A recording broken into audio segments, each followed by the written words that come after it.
another edition of Sitdown at Uptown, man. And Sitdown at Uptown, we chop it up with the comedians who rock Uptown Comedy Corner. But tonight, man, we got a special guest, man. We're going to take a slight detour from the comedians, but we're going to hit up the person that actually makes magic happen to get these comedians on stage, man, to get the crowd rocking, man, all the stuff that goes in between the scene that you guys don't get to see, man. The man on the ones and twos. The ones and twos. DJ Ant Love is in the building. Yes, that's me. What up, Ant? What's happening? Hello. What we here to talk about today, Hey, sir? man. Well, you know, Ant Love, man, to sit down at Uptown, man. We just get to learn more about people, right? Right. And so now this particular brother right here, man, had the pleasure of knowing for quite a long time. Seen him from, you know, the original Uptown on Peachtree Road, man. Yeah. All the way here to Virginia Avenue, where we at today. Right. The man has been all over, but and we're gonna dig into a lot of that different stuff, man. But you know, and I even had the naked face. See, I've been here so long, I done grew a damn beard. yeah, and not a black one either. Right, exactly. we skipped that whole process. So, Ant, man, you know, one thing to say before we dig in, bro, is the fact that, you know, there's a lot of things that happen in comedy rooms that the audience don't really recognize and don't get to see and don't understand. You know, and some people are unheralded in what they do. That boy been reading. But how about that? You know what I mean? That education worked a little bit. But they're not held to what they do, man. But, you know, and don't understand the importance of a DJ and the importance of what the DJ means to the comedy club, to the comedians. You know, when things are happening, you know, there's a lot of stuff that you're doing that makes the show go. Right. And that's why we're doing this particular Sit Down Uptown, because we feel like we got to pay tribute to those type of things, man. So appreciate that. So that's why we're here today. And so let's start, bit. I always go take trips back when we do these interviews, right? Okay. So we're going to take a trip back first. We always like to go back to come forward. And so our trip backwards is where young Anthony Waddell is from. Young Anthony. Young Anthony. Well, I'm originally... Young Anthony's from, and tell us a little bit about where you from. Okay. How you grew up? What was it like in your neighborhood? Originally from Hartford, Connecticut.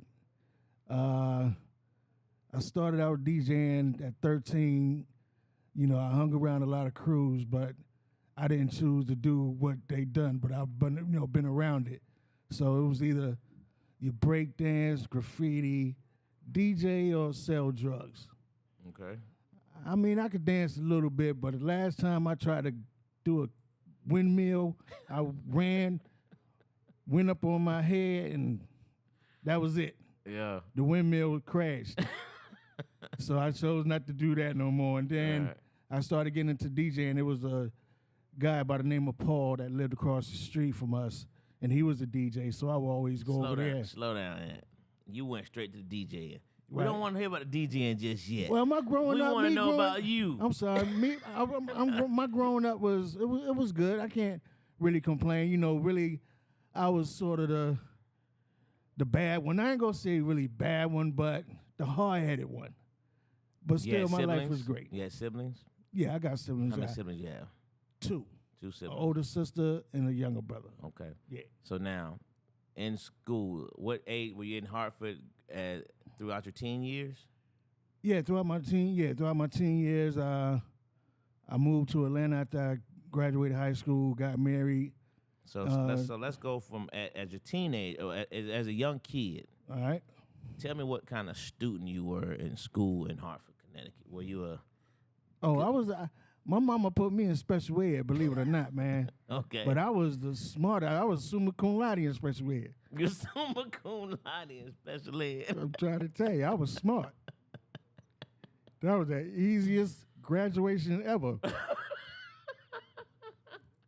So what were you doing prior to that led you to your summa cum laude? Were you just acting up? Were you just not paying attention? What was going on? Yeah, just being what little young men do, being hard-headed, you know, just want to do our own thing, thinking we know all the answers to stuff until life had to show me, you know? Okay. Besides my mama beat my ass, but, I'm sorry, but. You on YouTube, it's okay. But yeah, so I've learned from a lot of this. Got you. So did you participate in anything in school? Were you in the band? Did you play any sports? What did you do while you was in school? I participated in this thing that they called Show Up.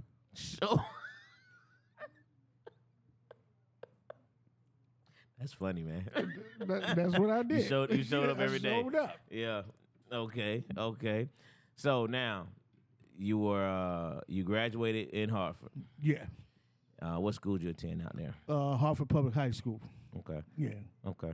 So now, immediately after graduation, that's when you moved to Atlanta? No, I just chilled for a little bit, you know, in working. Hartford? Yeah. Okay. And I What moved, was your first job? My first job was working at this ice cream place called Friendly's Restaurant. I don't know if a lot of people might have heard it. It's gone now, but yeah, that was my first job, Friendly's. Okay. And you served ice cream? Served ice cream, food, you name it. Yeah. Yeah, man, yeah. Did you dislike the job? Was it just a job to you? What was it? What led you there? Yeah, it was just a job. I needed to make some money because, like I said, I wasn't about to be part of the streets with the rest of them and get caught up. So I had to find another way. So now, I'm glad you said that. What was it that made you make that decision? Was that a personal thing that you just didn't want to be a part of that? Was it your mom taking it to you? Like what made you say that's not for me? Well, especially at that age with all that going around you. When you start seeing too many police pulling up, and I mean, police was like raid to roaches. As soon as they showed up, everybody scattered. Okay. And I just walked away like, okay, I seen that too many times. I'm like, I ain't about to be running. Okay. I ain't about to run nowhere but back home. Got you. So, you know, I mean, it was good to be around, but I ain't got no time for that because, you know, dealing with that situation, you got to be out all night. A lot of times these cats ain't even take no showers. They still in the same clothes the next day. I mean, I understand, you know, they getting their hustle on, but nah, I was good. I was good. Got you. All right. So now you come to Atlanta. What led you to Atlanta? I always had family in the South and even here in Atlanta. And I used to come down with my family on the regular, you know. So after me coming down and seeing what the life was like, I was like, you know what? I'm gonna be down here.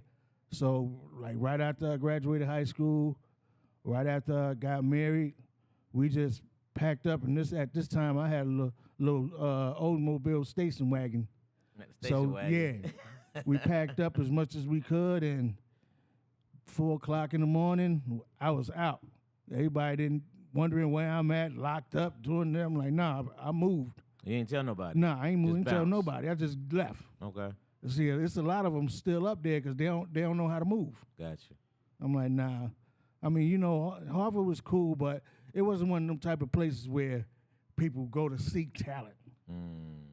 You know, I mean, we had a few cats from there that made it through the industry, but it wasn't, you know, it's not one of them areas where they come in to scout for it. Okay. You know, I was going to try to move to New York because, you know, New York wasn't that far away, but then I was like, well, no, New York is already overcrowded with what they got now, so I'm going to go on further down to the South. Gotcha. How old were you when you got married? Oh, man, probably about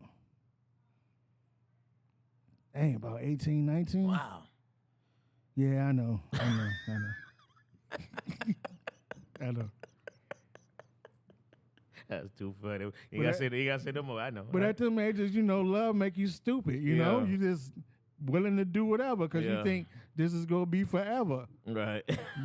You don't look further down the line and see where it's gonna stop at. But it is what it is. But you know, it's cool. No doubt. So now let's hit the story about DJing. When did you first start DJing? What led you to DJing? When you first had your first turntable? How did that work out?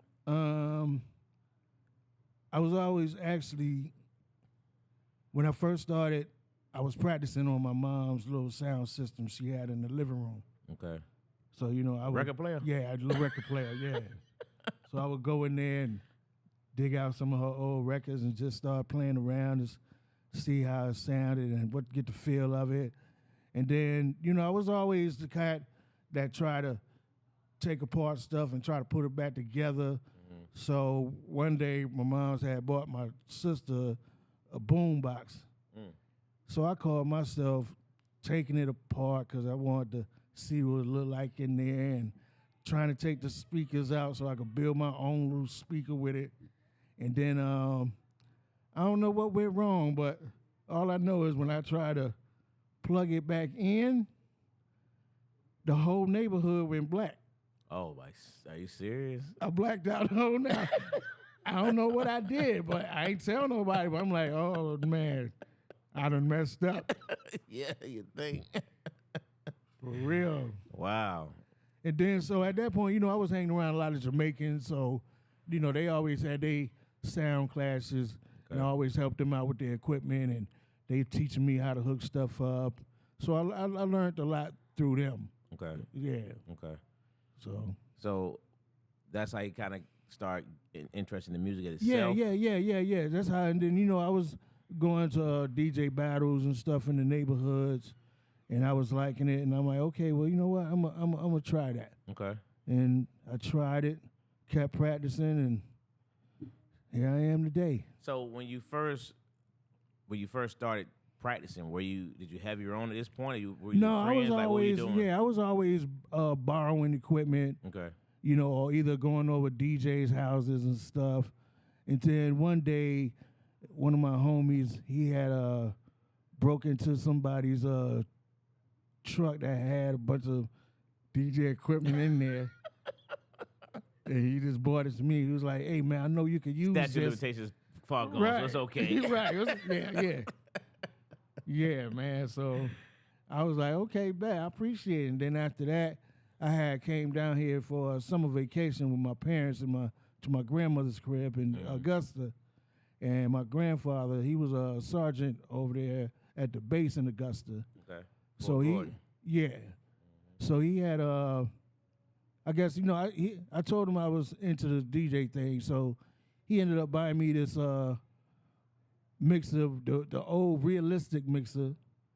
I mean, but it worked. You know, it was just an up and down mixer. And figured I could use. I'm like, you know what?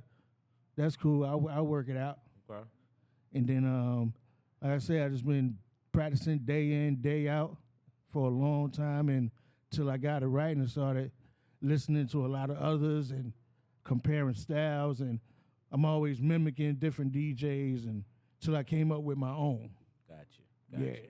So were DJs back in that day, were they easy going in terms of teaching you and showing you stuff, or did you have to kind of just really figure it out on your own? No, they was willing to teach, but you know, I didn't always ask for a lot of teaching. I always just sat back in the parties and just listened and watched and learned. Okay. Yeah. So when did you sense that, hey, I'm pretty good at this thing? When did that kind of start? When people who came to me and started wanting me to do their basement house parties. Okay, that's it right there. Yeah. Where that basement house party go? Right. Oh, right. Them was the days. It was so beautiful. Yeah. Yeah, man. So now we starting to get, you know, some gigs here on the side, and all that stuff, right? Yeah. Oh yeah. All right. So now, tell us as you started progressing, what was the next step into the DJ world once you really started figuring this thing out? Just trying to let people in the neighborhood know my name. Okay. You know, I wasn't thinking of the world at the time. I was just thinking of the neighborhood. Gotcha. You know, so yeah, that was the goal. What was your first biggest DJ gig? Man, I want to say, you know what? I can't say because man, that's been a long time. I can't even remember what gig that was. I had done so many. Yeah. But yeah, it was tell good. me one that stands out. Then one that stands out back in the day to be like, just something that just stands out to you. That's a good. When I had did a huge party with Fat Joe was performing, and the night was going good, and at the time I didn't really know all the gang beefs and stuff.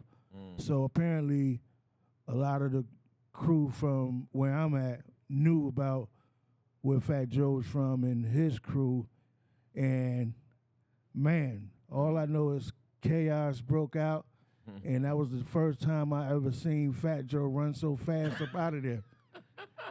It was crazy. Yeah, I bet. But the party was good though, man. You know, but far as like arena type stuff, not really, not out there, man. A lot of that came from once I moved down here to Atlanta. Okay, that's when all the good stuff started coming. So even here, when was something here that stood out for you?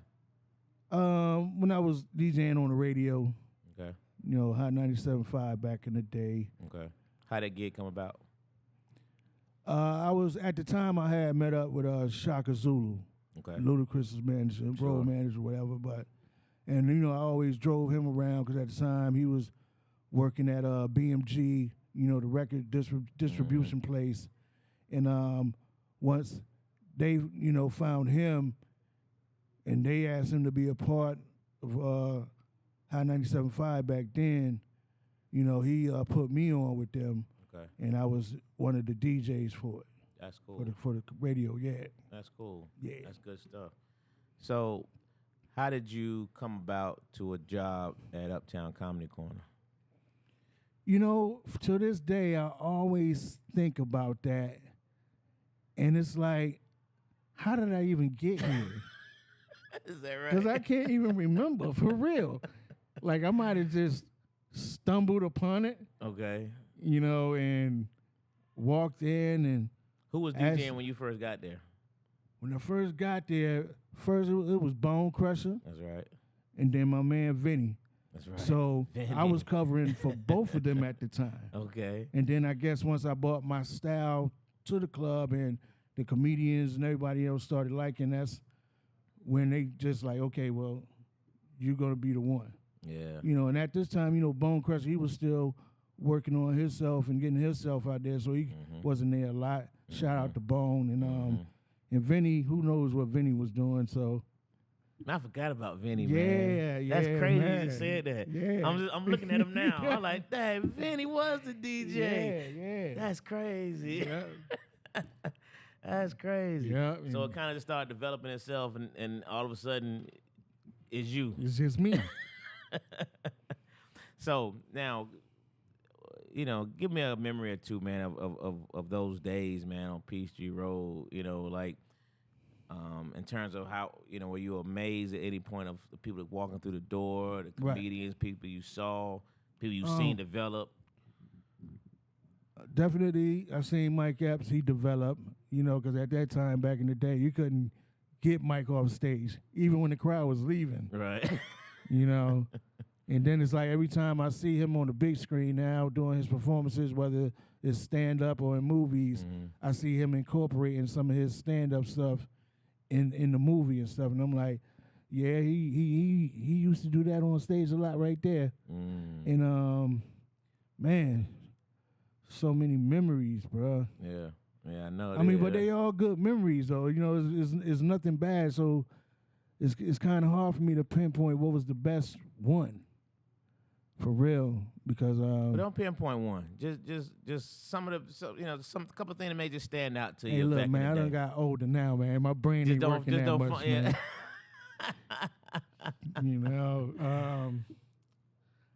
Shoot. Were you ever starstruck in there? Like, man, I don't believe this such and such just walked through the door. Not really, because I was used to seeing them all the time, so I learned to develop being around celebrities and stuff. But let me see who came through. Man, I can't I'm sorry, I can't Just remember, so many, man. just It's so many. huh? Yeah, it's so much, man, for real. Yeah, But yeah. the only one important that really stood out to me that I've seen and met and been friends with ever since, Mon'nique. Okay. You know, when she used to come every Thanksgiving, that's how we developed that relationship, and we've been friends ever since. And So now I was gonna ask you that anyway, but since you already made a great segue, okay, I'm sorry. All right. tell us about that friendship and how it developed into you being her DJ on the Mon'nique show. Well, you know, like I said, every time she would come every Thanksgiving weekend, you know, she would always, rather than sit in the green room, she would be up in the DJ booth with me. Okay. So that's how, you know, we just started, developing our friendship and stuff. And like I said, we just been friends ever since. You know, a lot of times you can't really put together like, how I know this dude? How we so friends? You know, we just clicked. We just clicked. For real. Got you. So how was that experience for you being on that show with her? And how honored were you the fact that she came to you for it? Oh, man. I was glad because I was laying in the bed one day and I got the phone call. And then I was like, yeah, who is this? And she was like, this Mon'nique. I'm like, Mon'nique who? You know, I thought it was a prank. So she was like, yeah, this is Mon'nique. I was like, this ain't no damn Mon'nique. I was about to hang up on her. Yeah. And then I just gave it a chance, you know. And then she was like, well, yeah, I'm moving down from L.A. and I'm putting a show together and I thought of you. I'm like, okay, bet, let's do it. And we just rocked out with it, man. And it was a good experience, you know. Okay. Waking up every day, going there. Man, I think we did like 300 episodes a season or something like that. Yeah. But it was a good experience, man. Yeah. Yeah, definitely. Did you learn, like, did you learn something doing TV every day that you liked versus disliked? Well, no, I didn't. I loved all of it, you know, Okay. because, like I said, it was on TV and got all the cameras on you, and Yeah. it was definitely a good experience. Gotcha. So, yeah, I don't have nothing bad to say about it. I mean, even during the time I was doing the Mon'nique show, I was still working at Uptown when we was on Marietta Street. So it's like even after every day of recording, I would come there and still have makeup on from makeup on the show. Right. You know? Right. But see, that's just how loyal that I am to the club, to where it's like, you know, because some people may get in that position and get the big head and do this and that and start burning bridges. I'm like, nah, this ain't nothing but an extra hustle for me. I mean, yeah, it's a big hustle and I appreciate it, but I'm not just going to throw everything else away because of that, you know, but everything has their time. Right. So I was like, nah, I'm not going to give up where I'm going and where I'm at. Got you. So let me ask you this question, man. So what does Uptown mean to Aunt Love? Uptown is my home away from home, you know. And sometimes, yeah, when I see things out of place, I'm going to fix it. I know sometimes I may get on people's nerves and sometimes I don't, but it is what it is. This is my home away from home, and you're not going to disrespect it. Not around me. Nah. And no, sir. And he means that. So, and when you get with these different comedians, man, and they all have, you know, especially they have musical sets and music, you know, all this stuff, you know what I mean? Does it come? How do you put all this stuff together, man, to be able to match up with every comedian? And I mean, how does that formulate in Aunt Love? It's like once I know their style and I study them and I see like the type of music that they like, I just start putting stuff together to see what'll fit them. Okay. And then with the way I treat this comedy DJing stuff is I have to learn the comedian that's performing. So that way, if they got their weekend and they may go over it at one time, you know, I'm like, okay, cool, but allow me one time to mess up. I'm not saying I'm gonna get it right the first time, but this allowed me one time to mess up, and I guaranteed after that I ain't gonna mess up no more. Got you. Cause I done figured it out. Got you. So, do you personally have favorite DJs that you study? Yeah, coming up, of course, I had DJ Red Alert, Kid Capri, Ron G, SNS, Jazzy Jeff, Qbert. Man, the list goes on. I listen to a lot of them and study them. Got you. For real. So, Ant, we always like to end these things on top fives. Okay. And I was gonna hit you with a top 5 DJ list, but I said, well, he's loved in his DJ community. So I won't let him put nobody out on blast like that. But you still name a few. That's always a good thing. But give me DJ Ant Love's top 5 songs in his playlist. Man, you putting it on me, man. That's let me see. The Locks. Anything the LOX period, Okay. Nas, Jay-Z, any of their music, I listen to them all the time. The Roots, man, and I know that's beyond the top 5 list, but far as top 5 artists, them is what I listen to, cause that top 5 list is, I'm gonna have to get back to you on that one, cause I got a lot. No, I'm sure. That's why I was just curious because I know you have so much music in your head. I was curious, I can't even know where to start. But I was just like, but what's in his playlist? Like, what when he goes home or you in your car? You know what I mean? Because you got all this music in your head. It's like, what do you listen to? But you know what? Even after I leave a party or a performance or even here at Uptown, because I'm just so used to playing music all night. When I leave here and I go home, I listen to nothing. Is that right?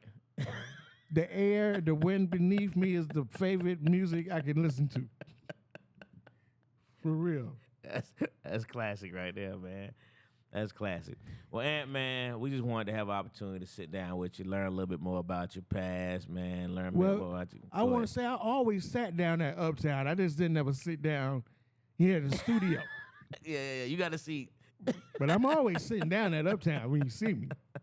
You definitely got a seat, man. Hey, man, this has been a lot of fun, man. Learning more about my man, DJ Ant Love, man. I appreciate this. You know what I'm saying? How long you been in this business, DJ Ant Love? Since I was 15, I'm 52 now. You do the math. I already. Wow. Been a long time. Been a long time, long brother. time. That's what's up, man. Congratulations to and you, I man. I still treat this like it's my first day. How about that? Never get comfortable. Hey, man, he's the baddest DJ in the land. Like Mon'nique says on every intro of the Mon'nique show. Yeah. We hear it every night at Uptown, and he means it, man. And Right. there's not a better comedy club DJ in the world than DJ Ant Love. But you know what? Yeah, because I had to study this comedy thing, and I mastered it, and I could pretty much go anywhere in this world, and even if I don't know the comedians, but once I know the comedian, let's say they want or they got a set list, boom, I know how to follow it from there. It's a lot of things that people need to learn, like DJs need to learn. It's the difference between the nightclub DJs and the comedy club DJs. Facts. A lot of DJs, they scared to do this comedy thing because they don't really know how to pay attention. Big facts. But I do. I learned. I studied it. I'm a master at this game. A lot of them club DJs are coming here and they suck. They might be good at a rock in the club, but at Uptown, they suck. Look at me. I'm just gonna tell you now. Hey, real quick before we leave though, you got, speaking of people that suck, you have a not an interlude that's coming in. What's the one going out? But when people bomb, and where did that come from? When you send these people back to their seats with a series of songs that, when I tell you, man, we were talking about this the other night, man. I said, hey, man, sometimes you just want to go pat the brother on the shoulder. You know what it is? I realize, because it's like the rapper, even the comedian, is like yeah, well, you doing your thing before they come on, but once they hit that stage, the DJ is usually forgotten about. So I had to find a way to incorporate my way with the show. Gotcha. So I know I'm not a comedian, but I know how certain music when I hear it, and a lot of my crazy music that I play is from when I'm in somewhere shopping. They got music playing in the background, and I'm listening, and I'm like, I could use a part of that song for when comedians go bad. I could hit this, and then it just turned into a mix, a playlist. Ooh, a playlist. And the comedians, boy, I still got stories from them. They used to tell me, man, you used to put all these songs on back in the day when I was on stage and made me feel terrible. Right. And I'm like, well, I mean, you know, like I said, that's my comedy. I DJ with records, and you just got to listen to certain parts because, like I say, the message is in the music. The message is in the music. Hey, don't nobody want that song. They gonna make them do better next time. That's what I'm here for, to make you do better. And I tell them. Oh, man. Hey, man, this has been fun, man. To sit down at Uptown, my man, DJ Ant Love, man. Yeah. And we out.